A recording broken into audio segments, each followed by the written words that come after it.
Hello friends, आज के barrister बाबू episode में हम देखेंगे कि अंत में जब अनिरुद्ध है उसे बौंदीता कहती है कि चलिए पति बाबू मेरी मांग में आप सिंदूर भरिए।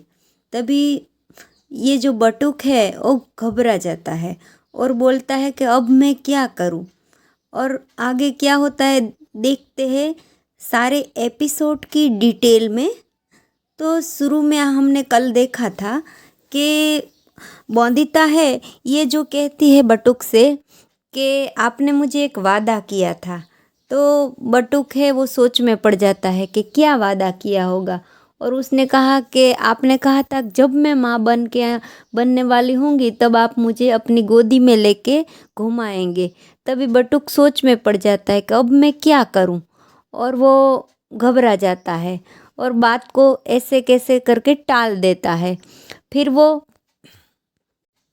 वहाँ से चला जाता है। बौंदीता भी सोच में पड़ जाती है कि पति बाबू का व्यवहार आजकल कुछ ठीक नहीं लग रहा।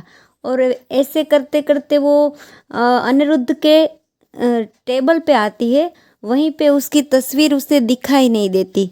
तो वो सोचती है कि पति बाबू की तस्वीर तो यहीं पे थी, कहाँ गई होगी। और फिर वो सबसे पूछती है मगर उसे कोई जवाब नहीं मिलता। फिर कोई उसे बताता है कि उसकी तस्वीर को चाचा जी लेकर गए हैं। तो बौंदीता से सोच में पड़ जाती है कि चाचा जी पति बाबू की तस्वीर लेके कहाँ गए होंगे। तो जो ये चाचा जी है और बटुक है दोनों एक कमरे में बैठकर अनिरुद्ध का श्राद्ध कर रहे होते हैं। और उसी श्राद्ध पे दोनों अकेले अकेले रो रहे होते हैं। तभी वहाँ बौंदीता जा रही होती है तो बीच में ये जो संपूर्णा है उसे रोक लेती है और उसे लेके बात बताती है कि औरत जब माँ बनने वाली होती है तो उसकी जो जिम्मेदारियां है वो बढ़ जाती है। अब तुम्हारी और अनिरुद्ध की जिम्मेदारी भी बढ़ने वाली है। और इसी तरह वो चली जाती है। फिर वो सारा दिन निकल जाता है और बटुक रात तक घर नहीं आता। और घर नहीं आता फिर बाद में ये फ़ोन करती है फिर भी उठाता नहीं है। और बाद में पता चलता है कि वो बटुक है वो तो क्लब पार्टी में पार्टी कर रहा है, सारी रात घर नहीं आता। फिर वो सोचते सोचते सो जाती है बौंदीता के पति बाबू का व्यवहार आजकल मुझे ठीक नहीं लग रहा है।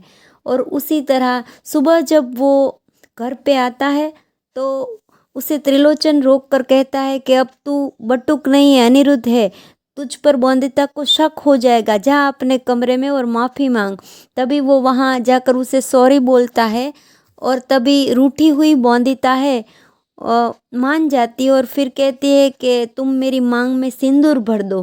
तभी वो सोच में पड़ जाता है कि अब मैं क्या करूं, और सिंदूर की डिब्बी को वो गिरा देता है ताकि ऐसा ना करना पड़े।